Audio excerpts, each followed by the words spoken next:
ಬಾಗಿಲಲ್ಲಿ ಹೂವು ಹಣ್ಣುಗಳನ್ನೆಲ್ಲ ಇಟ್ಟಿದ್ದೆ. ಹೌದೌದು. ಕಾರಣ ಇಷ್ಟೇ, ನಾನು ಮನಪಾಲಕ ಮಾತ್ರ ಅಲ್ಲ, ನಿಮ್ಮ ಹಾಗೆ ನಮ್ಮನ್ನು ಹಾಳಾಗಿ ನೇಮಿಸಿಕೊಂಡ ಮರುಗಳಿಗೆಯಲ್ಲೇ ನಮಗೆ ತಾವು ಆಜ್ಞೆ ಮಾಡಿದ್ದೀರಿ. ತಿಂಗಳ ಕೊನೆಯಲ್ಲಿ ಸಂಬಳವನ್ನು ಕೊಡುವುದರ ಸೂಚನೆಯೊಂದಿಗೆ ವನವನ್ನು ತಾವು ಮೊದಲು ಘೋಷಿಸಬೇಕು, ಆಮೇಲೆ ವೀಕ್ಷಿಸಬೇಕು, ಆಮೇಲೆ ರಕ್ಷಿಸಬೇಕು ಅಂತ ತಾವು ಹೇಳಿದಂತೆ ಕಾಲ ಕಾಲಕ್ಕೆ ಹೂಬಳ್ಳಿಗಳಿಗೆ ಹಣ್ಣಿನ ಗಿಡಗಳಿಗೆಲ್ಲ ಸಾಯುವ ಗೊಬ್ಬರವನ್ನು ಹಾಕಿ, ಸಾಯುವ ಗೊಬ್ಬರ, ಸಾವಯವ ಗೊಬ್ಬರ, ಮತ್ತೆ ಸಾಯುವ ಗೊಬ್ಬರ, ಸಾಯುವ ಸಾವಯವ, ಮತ್ತೆ ನೀವು ಹೇಳಿದ್ದೆ ಗೊಬ್ಬರ, ಅದೇ ಒಡೆಯ ಹಾಕಿ ಬೆಳೆಸಿದ್ದೇವೆ. ಒಂದೊಂದು ಕಡೆ ನೋಡಬೇಕು. ಹೂವಿನ ತೋಟಕ್ಕೆ ಹೋಗಿ ನಿಂತಾಗ ಆ ಹೂವಿನ ಹುಬ್ಬಳ್ಳಿಯ ಮೇಲೆ ಹಾದು ಬರುವ ಗಾಡಿ ನಾಸಿಕಕ್ಕೆ ಹೋಗುತ್ತೋ ಅನ್ನುವುದ, ಹುಬ್ಬಳ್ಳಿ ಮೇಲೆ ಹಾದು ಹೋಗುವ ಗಾಡಿ ನಾಸಿಕಕ್ಕೆ ಸೇರುವ ಹಾಗಲ್ಲ. ಹೂಬಳ್ಳಿಗಳ ಮೇಲೆ ಹಾದು ಬರುವ ಗಾಡಿ ನಾಸಿಕಕ್ಕೆ ಹೋಗುವಾಗ ಈಗ ಹೇಳಿದಾಗಲ್ಲ, ಹುಬ್ಬಳ್ಳಿಯ ಮೇಲೆ ಹಾದು ಬರುವ ಗಾಡಿ ನಾಸಿಕಕ್ಕೆ ಹೋಗುವಾಗ ಗಾಡಿ ಅದೇ ಅದೇ ಅದು ಆಗುವ ಆನಂದ ಹೀಗೆ ಇಷ್ಟು ಅಂತ ಹೇಳಲಿಕ್ಕೆ ಸಾಧ್ಯವೇ ಹೇಳಿ? ಅದು ಅನಿರ್ವಚನೀಯ. ಅದೇ ಹೀಗೆ ಹೇಳಲಿಕ್ಕೆ ಬರುವುದಿಲ್ಲ. ಹೂವಿನ ತೋಟದಲ್ಲಿ ಈ ಅನುಭವ ಆದರೆ ಹಣ್ಣಿನ ತೋಟಕ್ಕೆ ಹೇಳುವುದಲ್ಲ ಬರೀ, ಅದು ಏನೂ ಇಲ್ಲ ಅಂತಲ್ಲ, ಕುಂಟು ಹೇಳಿ.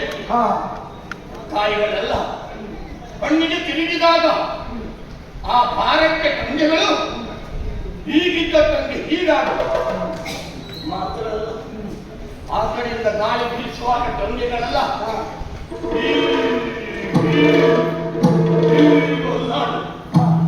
ಅದು ಹೀಗೆ ಓಡಾಡುತ್ತಿರುವ ಕಂಗೆಯನ್ನು ಕಂಡಾಗ ನಮಗೆಲ್ಲ ಆ ಕಡೆ ಹೋಗ್ಬೇಡ, ಈ ಕಡೆ ಬಾ, ಆ ಕಡೆ ಹೋಗ್ಬೇಡ, ಈ ಕಡೆ ಬಾ, ಕೈ ಮಾಡಿ ಕರೆಯುವ ಅನುಭವ. ಸರಿ ಸರಿ. ಅಷ್ಟೇ ಅಲ್ಲ ಒಡೆಯ, ದ್ರಾಕ್ಷಿ ಚಪ್ಪರ ನೋಡಬೇಕು. ದ್ರಾಕ್ಷಿ ಬಳ್ಳಿಗಳೆಲ್ಲ ಹಪ್ಪಿ ಹಪ್ಪಿ ಹಪ್ಪಿ ಹಪ್ಪಿ ಚಪ್ಪರ ತುಂಬ ಹಪ್ಪಿಕೊಂಡಾಗ ಇದೇನು ದ್ರಾಕ್ಷಿ ಚಪ್ಪರವೇ ಅಥವಾ ಚಪ್ಪರದ ಮನೆಯೇ? ನನಗೆ ಚಪ್ಪರದ ಮನೆಯೇ ನೋವಾಯಿತು. ತಾವೇ ಹೇಗೆ ಮಾತಾಡಬೇಕು? ಮನಸ್ಸಿದ್ದವನಿಗೆ ಚಪ್ಪರವು ಮನೆಯಾಗುತ್ತದೆ, ಮನಸ್ಸಿಲ್ಲದ ಹೋದವನಿಗೆ ಮನೆಯೇ ಚಪ್ಪರಾಗಿ ಹೋಗುತ್ತದೆ. ನಮಗೆ ದ್ರಾಕ್ಷಿ ಚಪ್ಪರವೇ ಮನೆ ಅನುಭವ ಗೊತ್ತಾಗುತ್ತದೆ. ಮನಸ್ಸಿಲ್ಲದೆ ಹೋದವನಿಗೆ ಅದೇ ಅದೇ ಅದು ಅವರಿಗೆ ಚಪ್ಪರೇ ಮನೆಯ ಚಪ್ಪರಾಗಿ ಹೊಡಿಯ. ಇದೆಲ್ಲ ಒಂದು ಕಾರಣ. ನಿತ್ಯವೂ ನಾವು ಈ ಆನಂದ ಅನುಭವಿಸುವುದಕ್ಕೆ ಕಾರಣ ತಾವು. ಆ ಕಾರಣದಿಂದ ನಾವು ಮಾತ್ರ ಆನಂದವನ್ನು ಅನುಭವಿಸುವುದಲ್ಲ, ಗರೆಗಳಾದ ತಾವು ಒಂದು ಅದನ್ನು ಅನುಭವಿಸಬೇಕು ನಮ್ಮ ಆಧಾರ. ಆ ಕಾರಣದಿಂದಲೇ ಹೂ ಹಣ್ಣುಗಳನ್ನು ತಂದು ನಮ್ಮ ಪಾದಮೂಲದಲ್ಲಿ ಇಟ್ಟಿದ್ದು ಮಾತ್ರ ಅಲ್ಲ, ಒಂದು ಪ್ರಾರ್ಥನೆ ಮಾಡಿಯ ಪ್ರತಿ ವರ್ಷ ಆಚರಿಸುವಂತಹ ವಸಂತೋತ್ಸವ ಮನೋಭಾವನ ನಾಳೆಯೇ ಉಂಟು. ಅದಕ್ಕಾಗಿ ಈ ವರ್ಷ ನಾವು ಬರಬೇಕುವುದಿಲ್ಲ. ಖಂಡಿತ ಖಂಡಿತ ಬರ್ತೇನಾ?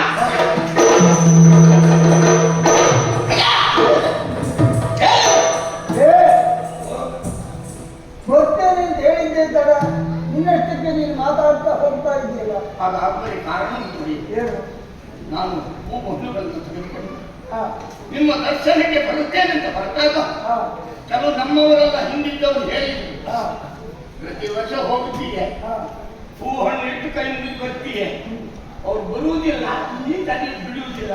ನಾನು ಬರ್ತೇನೆ ಅಂತ ಹೇಳಿ ನಾನು ಅವರನ್ನು ತಿಳಿಸಿಕೊಳ್ಳಿ. ಈ ದಿನ ಖಂಡಿತವಾಗಿ ಬರ್ತೇನೆ.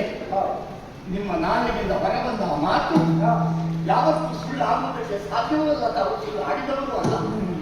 ಸಂತೋಷ ಮೇಲೆ ನೀರು ಇಲ್ಲಿಂದ ನಮಗೆ ಉತ್ತರ ಕೊಟ್ಟಿದ್ದು. ಸರಿ ಸರಿ ಸರಿ.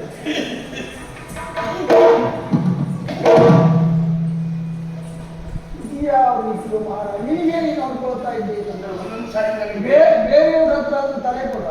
ಬೇರೆಯವರ ಹತ್ರ ತಲೆ ಕೊಟ್ಟು ತಲೆ ಉಳಿಯುವುದಿಲ್ಲ, ವಿಶ್ವಾಸ ಉಂಟು. ಅದಕ್ಕಾಗಿ ನನ್ನ ತಲೆ ನಾನೇ ಹೊರಕೊಂಡಿದ್ದೆ. ಅಭ್ಯಾಸವೇ ಆಗ. ಅದು ಅಭ್ಯಾಸ ಹಾಕಿ ಮಲಕ್ಕೆ ತಕ್ಕಿದಾಗ ಎಲ್ಲ ಒಂದು ಸರಿ ನೆನಪಾಗುದು. ಓಹೋ ನೆನಪು ಹೆಚ್ಚಾಗ ಹೀಗೊಂದು ಎಡಕ್ಕೆ ಹೌದಾ? ಮತ್ತೇನಲ್ಲ ತಾವೊಬ್ಬರೇ ಬರುವುದಲ್ಲ. ಮತ್ತೆ ನಮ್ಮಮ್ಮ ಹಾ ನಿಮ್ಮ ಮಡದಿ ಹಾ ಚಂದ್ರನ ತಮ್ಮನನ್ನು ಕರ್ಕೊಂಡು ಬರಬೇಕು. ಅಷ್ಟೇ ಅಲ್ಲ ಭಯ್ಯ, ನಿಮ್ಮ ಮಗ ನಮ್ಮ ಯುವರಾಜ, ಹಾಗಾಗಿ ಅವರನ್ನು ಕರ್ಕೊಂಡು ಬರಬೇಕು. ಕುಟುಂಬ ಸಮೇತ ಖಂಡಿತ ಬರ್ತೇನೆ. ಹೌದಾ? ಹೌದು. ಕುಟುಂಬ ಸಮೇತ? ನೀನು ಕುಟುಂಬ ಸಮೇತ ಬರ್ತೀಯ? ಸಮೇತ ಬರ್ತೇನೆ. ಅಂತಃಪುರಕ್ಕೆ ಹೋಗು. ನಾನು ಕರೀತಾ ಇದ್ದೇನೆ ಅಂತ ನನ್ನ ಮಡದಿಯನ್ನು ಮಗನನ್ನು ಈ ಕಡೆ ಕರೆಯಿತು. ಹೌದಾ?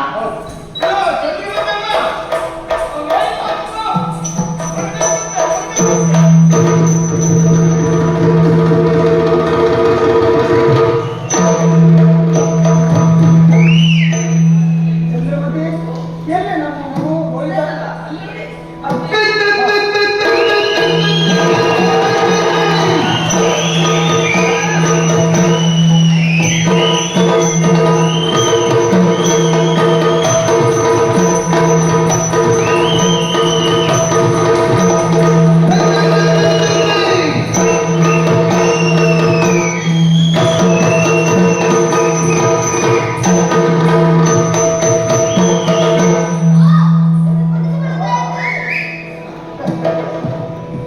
Om